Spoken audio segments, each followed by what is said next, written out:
Ghana is one of the world's top 10 gold producers, but a report released by Human Rights Watch has revealed that the country has the worst form of child labour in the mining sector. The report also revealed that the use of child labour is prevalent in artisan and small-scale mines in Ghana's western, central and Ashanti regions, which focuses on unlicensed sites.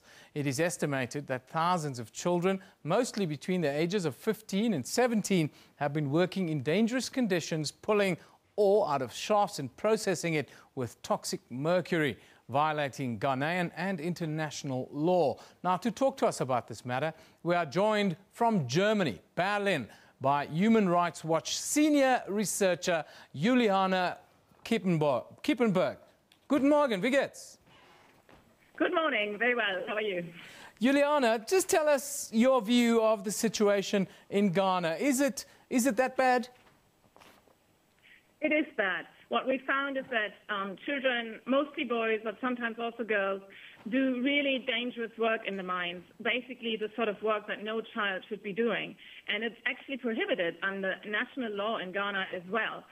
For example, these children work with toxic chemicals such as mercury to process the gold, completely unaware of the health risks that this poses for them.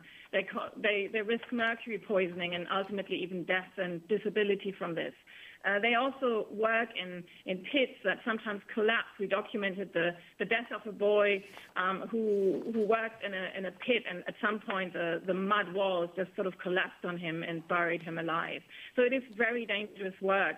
We're not saying that all work by children is bad, but child labor in mining is one of the worst forms of child labor.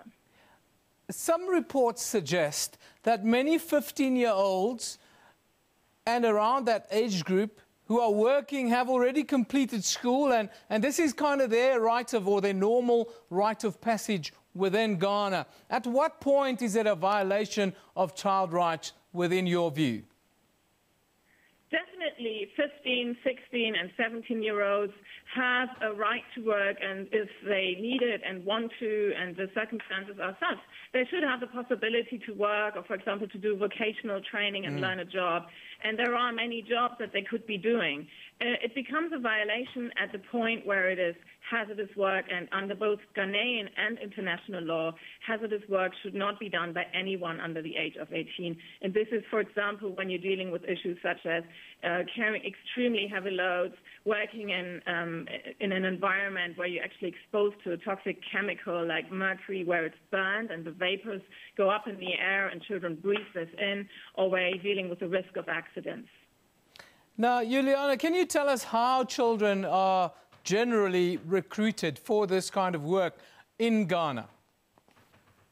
It differs. So some children go because they're sent by their parents or indeed other relatives they live with. Perhaps they're orphans, and then they're sent by, say, their grandmother or an auntie to work.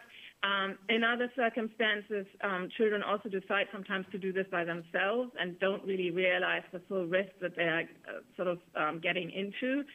Obviously, the ultimate cause of this is poverty. It's because families are very poor, because parents assume that from a certain age a child should sort of provide for him or herself.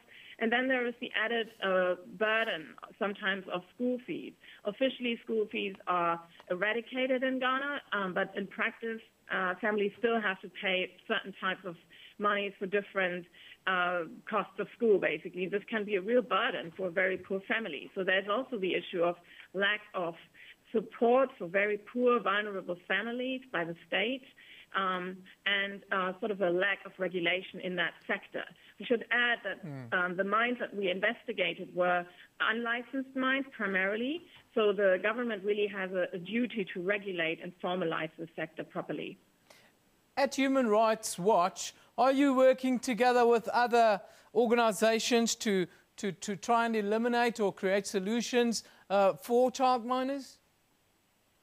Absolutely. We've been working with several national NGOs in Ghana that are also working on the issue of child labor or on the issue of artisanal mining more generally and the sort of problems connected with it. And so we've been doing research with them, but also the advocacy.